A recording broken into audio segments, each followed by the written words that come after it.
السلام علیکم ورحمۃ اللہ وبرکاتہ۔ بسم اللہ الرحمن الرحیم۔ سلطان صلاح الدین ایوبی رحمۃ اللہ علیہ نے ایک بڑی چال اور منصوبے کے مطابق سودانی فوج کا ایک حصہ نہایت خفیہ طریقے سے رات کو بحیرہ روم کے محاذ کی طرف روانہ کر دیا اور دوسرا حصہ دریا نیل کے کنارے خیمہ زن فوج پر ٹوٹ پڑا۔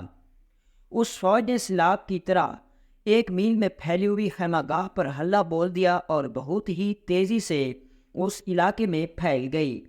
اچانک خیموں پر آگ اور تیل کے بھیگے ہوئے کپڑوں کے جلتے گولے برسنے لگے۔ نیل بھی آگ برسانے لگا، خیموں کو آگ لگ گئی اور شعلے آسمان تک پہنچنے لگے۔ سودانی فوج کو خیموں میں سلطان صلاح الدین ایوبی کی فوج کا نہ کوئی سپاہی ملا، نہ کوئی گھوڑا اور نہ کوئی سوار۔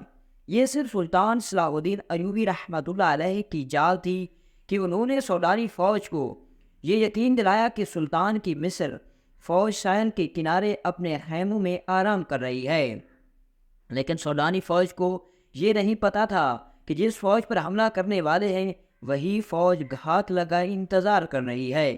اس فوج کو وہاں تمام خیمے خالی ملے، کوئی مقابلے کے لیے نہ اٹھا اور اچانک آگ ہی آگ پھیل گئی۔ انہیں معلوم نہ تھا کہ سلطان ایوبی نے رات کے پہلے پہر خیموں سے اپنی فوج نکال کر ریتلے ٹیروں کے پیچھے چھپا دیا تھا اور خیموں میں خشک گھاس کے ڈھیر لگوا دیے تھے۔ خیموں پر اور اندر بھی تیل چھڑک دیا تھا۔ سلطان صلاح الدین ایوبی رحمۃ اللہ علیہ نے کشتیوں میں چھوٹی منجنیقیں رکھوا کر شام کے بعد ضرورت کی جگہ بھجوا دی تھی۔ جو ہی سودانی فوج خیمہ گاہ میں آئی، سلطان صلاح الدین کی چھپی ہوئی مصری فوج نے آگ والے تیر اور نیل سے کشتیوں میں رکھی ہوئی منجنیقوں نے آگ کے گولے پھینکنا شروع کر دیے۔ خیموں کو آگ لگی تو گھاس اور تیل نے وہاں دوزخ کا منظر پیش کیا۔ سودانیوں کے گھوڑے اپنے پیادہ سپاہیوں کو روندنے لگے۔ سپاہیوں کے لیے آگ سے نکلنا ناممکن ہو گیا۔ چیخوں نے آسمان کا جگر چاک کر رکھ دیا۔ اس قدر آگ نے رات کو دن بنا دیا۔ سلطان صلاح الدین ایوبی رحمۃ اللہ علیہ کی مٹھی بھر فوج نے آگ میں جلتی سودانی فوج کو گھیرے میں لے لیا۔ جو آگ سے بچ کر نکلتا تھا وہ تیروں کا نشانہ بن جاتا تھا، جو فوج بچ گئی وہ بھاگ نکلی۔ ادھر سودانی کی جو فوج محاذ کی طرف سلطان کی فوج پر حملہ کرنے جا رہی تھی، اس کا بھی سلطان صلاح الدین ایوبی رحمۃ اللہ علیہ نے انتظام کر رکھا تھا۔ چند ایک دستے ہاتھ لگائے بیٹھے تھے۔ ان دستوں نے اس سودانی فوج کے پچھلے حصے پر حملہ کر کے ساری فوج میں بھگدڑ مچا دی۔ یہ دستے ایک حملے میں جو نقصان کر سکتے تھے کر کے اندھیرے میں غائب ہو گئے۔ سودانی فوج سنبھل کر چلی تو پچھلے حصے پر ایک بار پھر حملہ ہوا۔ یہ برق رفتار سوار تھے جو حملہ کر کے غائب ہو گئے۔ صبح تک اس فوج کے پچھلے حصے پر 3 حملے ہوئے۔ سودانی سپاہی اس سے بددل ہو گئے، انہیں مقابلہ کرنے کا تو موقع ہی نہیں ملتا تھا۔ دن کے وقت کمانداروں نے بڑی مشکل سے فوج کا حوصلہ بحال کیا، مگر رات کو کوچ کے دوران ان کا پھر وہی حشر ہوا۔ دوسری رات تاریکی میں ان پر تیر بھی برسے، انہیں اندھیرے میں گھوڑے دوڑنے کی آوازیں سنائی دیتی تھی جو ان کی فوج کے حکم میں گاشت و خون کرتی دور چلے جاتی تھی۔ 3-4 یورپی مورخوں نے، جن میں لین پول اور ولیم خاص طور پر قابل ذکر ہیں، لکھا ہے کہ دشمن کی کثیر نفری پر رات کے وقت چند ایک سواروں سے اپنے حصے پر شب خون مارنا اور غائب ہو جانا سلطان صلاح الدین ایوبی کی ایسی جنگی چال تھی جس نے آگے چل کر صلیبیوں کو بہت نقصان پہنچایا۔ اسی طرح سلطان صلاح الدین ایوبی رحمۃ اللہ علیہ نے دشمن کی پیش قدمی کی رفتار کو بہت سست کر دیتا تھا اور دشمن کو مجبور کر دیتا کہ وہ اس کی پسند کے میدان میں لڑیں۔ جہاں سلطان صلاح الدین ایوبی نے جنگ کا پانسا پلٹنے کا انتظام کر رکھا ہوتا تھا۔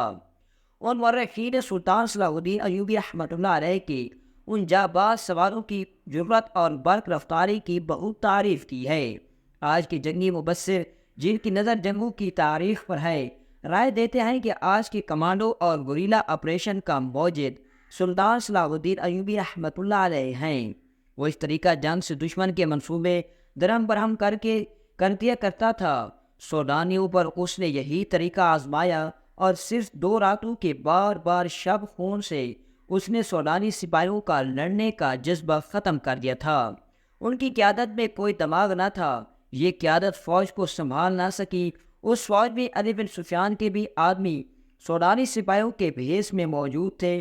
انہوں نے یہ افواہ پھیلا دی تھی کہ عرب سے ایک لشکر آ رہا ہے جو انہیں کاٹ کر رکھ دے گا۔ انہوں نے بددلی اور فرار اور یان پیدا کرنے میں پوری کامیابی حاصل کی۔ فوج غیر منظم ہو کر بکھر گئی۔ نیل کے کنارے اس فوج کا جو حشر ہوا وہ عبرت ناک تھا۔ یہ افواہ غلط ثابت نہ ہوئی کہ عرب سے فوج آ رہی ہے۔ سلطان نور الدین زنگی رحمۃ اللہ علیہ کی فوج آ گئی، جس کی نفری بہت زیادہ تو نہیں تھی۔ بعض مورخین نے 2000 سوار اور 10,000 پیادہ لکھی تھی، بعض کی اعداد و شمار اس سے کچھ زیادہ ہیں۔ تاہم سلطان صلاح الدین ایوبی رحمۃ اللہ علیہ کو سہارا مل گیا اور اس نے فوراً اس فوج کی قیادت سنبھال لی۔ اس کی اکثریت میں جبکہ سودانیوں کا 50,000 لشکر سلطان ایوبی کے آگ کے پھندے میں ادھر ادھر صحرا میں شب خون کی وجہ سے بد نظمی کا شکار ہو گیا تھا۔ یہ تھوڑی سی فوج بھی کافی تھی۔ سلطان صلاح الدین ایوبی اس فوج سے اور اپنی فوج سے سودانیوں کا قتل عام کر سکتا تھا، لیکن آپ نے ڈپلومیسی سے کام لیا۔ سودانی کمانداروں کو پکڑا اور انہیں ذہن نشین کرایا کہ ان کے لیے تباہی کے سوا کچھ نہیں رہا، لیکن وہ انہیں تباہ نہیں کرے گا۔ کمانداروں نے اپنا حشر دیکھ لیا تھا، وہ اب سلطان کی اطاعت اور سزا سے خائف تھے، لیکن سلطان نے انہیں بخش دیا اور سزا دینے کی بجائے سودانیوں کی بچی کچی فوج کو سپاہیوں سے کاشتکاروں میں بدل دیا، انہیں زمینیں دی اور کھیتی باڑی میں انہیں سرکاری طور پر مدد دی، اور پھر انہیں یہ بھی اجازت دے دی کہ ان میں سے جو لوگ دوبارہ فوج میں بھرتی ہونا چاہتے ہیں ہو سکتے ہیں۔ سودانیوں کو یوں دانش مندی سے ٹھکانے لگا کر سلطان صلاح الدین ایوبی رحمۃ اللہ علیہ نے نور الدین زنگی کی بھیجی ہوئی فوج اور اپنی فوج کو یکجا کر کے اس میں وفادار سودانیوں کو بھی شامل کر کے ایک فوج منظم کی اور صلیبیوں پر حملے کے منصوبے بنانے لگا۔ آپ نے علی بن سفیان سے کہا کہ وہ اپنے جاسوسوں اور شب خون مارنے والے جانبازوں کے دستے فوراً تیار کرے۔ ادھر صلیبیوں نے بھی جاسوسی اور تخریب کاری کا انتظام مستحکم کرنا شروع کر دیا۔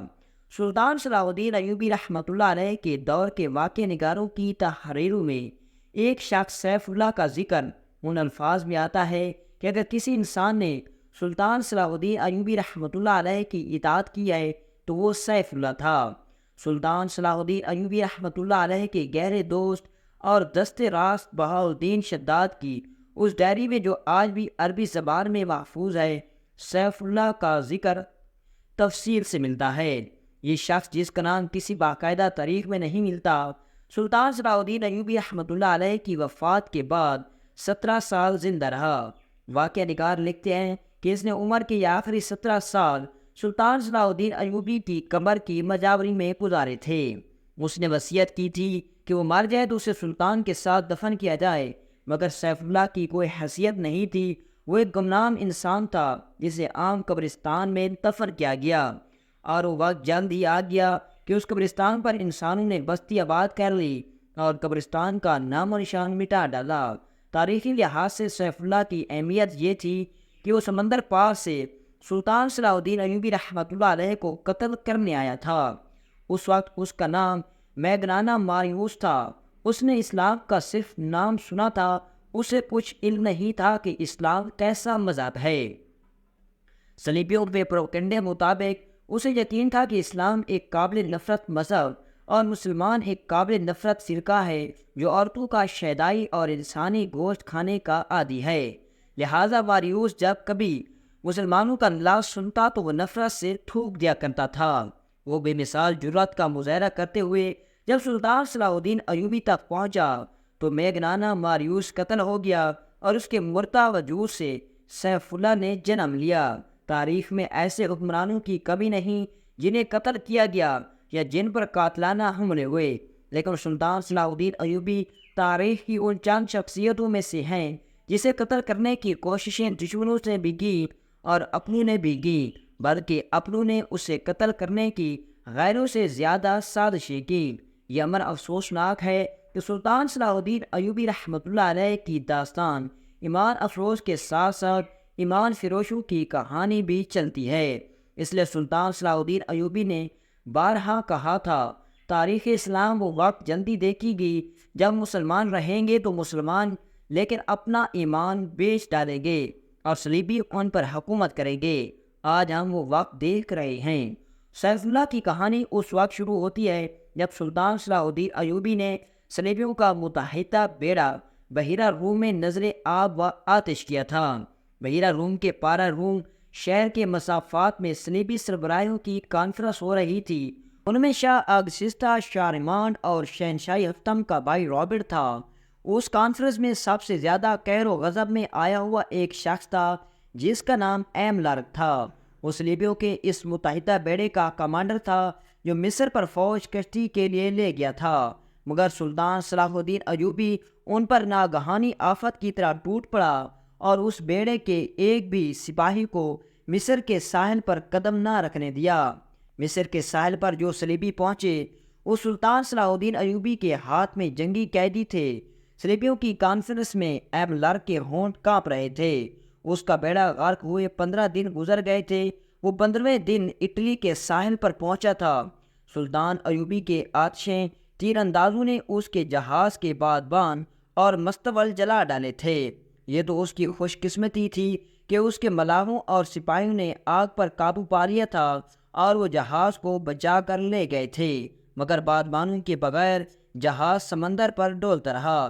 پھر طوفان آ گیا، اس کے بچنے کی کوئی صورت نہیں رہی تھی۔ بہت سے بچے کچے جہاز اور کشتیاں اس طوفان میں غرق ہو گئی تھی۔ یہ ایک معجزہ تھا کہ ایملرک کا جہاز ڈولتا بھٹکتا ڈوب ڈوب کر ابھرتا اٹلی کے ساحل سے جا لگا۔ اس میں اس کے ملاحوں کا بھی کافی کمال شامل تھا۔ انہیں چپوں کے زور پر جہاز کو قابو میں رکھا تھا۔ ساحل پر پہنچتے ہی اس نے ان تمام ملاحوں اور سپاہیوں کو بے دریغ انعام دیا۔ صلیبی سربراہ وہیں اس کے منتظر تھے۔ وہ اس پر غور کرنا چاہتے تھے کہ انہیں دھوکہ کس نے دیا۔ ظاہر ہے کہ شک سوڈانی سالار ناجی پر ہی ہو سکتا تھا۔ اس کے خط کے مطابق انہوں نے حملے کے لیے بیڑا روانہ کیا تھا، مگر ان کے ساتھ ناجی کا تحریری رابطہ پہلے بھی موجود تھا۔ انہوں نے ناجی کی اس خط کی تحریر پہلے 2 خطوں سے ملائی تو انہیں شک ہوا کہ یہ کوئی گڑبڑ ہے۔ انہوں نے قاہرہ میں جاسوس بھیج رکھے تھے، مگر ان کی طرف سے بھی ابھی کوئی اطلاع نہیں ملی تھی۔ انہیں یہ بتانے والا کوئی نہ تھا کہ سلطان صلاح الدین ایوبی نے ناجی اور اس کے سازشی سالاروں کو خفیہ طریقوں سے مروا دیا اور رات کی تاریکی میں گمنام قبروں میں دفن کر دیا تھا۔ اور صلیبی سربراہوں اور بادشاہوں کی وہم و گمان میں بھی یہ بات نہیں آ سکتی تھی کہ جس خط پر انہوں نے بیڑا روانہ کیا تھا وہ خط ناجی کا ہی تھا، مگر حملے کی تاریخ سلطان صلاح الدین ایوبی نے تبدیل کر کے لکھی تھی۔ جاسوسوں کو ایسی معلومات کہیں سے بھی نہیں مل سکتی تھیں۔